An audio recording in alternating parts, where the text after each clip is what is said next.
கோலி talk Kollywood news. ஹரியோட cinema sentiment. Director Hari இயக்கும் படங்கள்னாலே நெல்லை மண் வாசனை வீசும். அப்படி அவர் இயக்குன சாமி, கோவில், ஐயா, தாமிரபரணி, சிங்கம், வேங்கை, சிங்கம் 2னு எல்லா படங்களோட படப்பிடிப்பும் தூத்துக்குடி பகுதியில தான் பெருவாரியா நடத்தினாரு.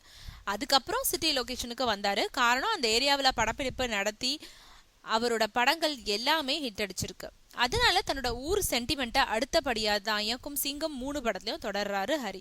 அதனால சில நாட்கள் அங்க நடத்திட்டே வெளிநாடுகள்ல படப்பிடிப்பை தொடர போறாராம். தமிழ் சினிமாவை பொறுத்த வரைக்கும் இது வரைக்கும் பில்லா 2, விஸ்வரூபம் 2, காஞ்சனா 2 உள்ளிட்ட சில படங்கள் தான் 2வது பாகம் உருவாகி இருக்கு. ஆனா இந்த சிங்கம் படம் 2வது பாகத்தை தொடர்ந்து இப்ப 3வது பாகமும் வளருது. அந்த வகையில தமிழ் சினிமாவில முதல் முறையா 3ஆம் பாகம் இயக்கும் டைரக்டர் ஆகியிருக்காரு ஹரி.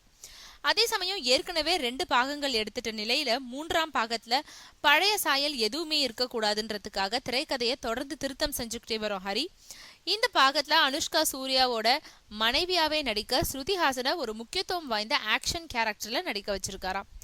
தன்னோட பூஜை படத்துல அவர் கொடுத்த பெர்ஃபார்மன்ஸை பார்த்த பிறகுதான் அவரை இந்த ரோல்ல நடிக்கணும்ன்ற யோசனையே ஹரிக்கு வந்துச்சான்.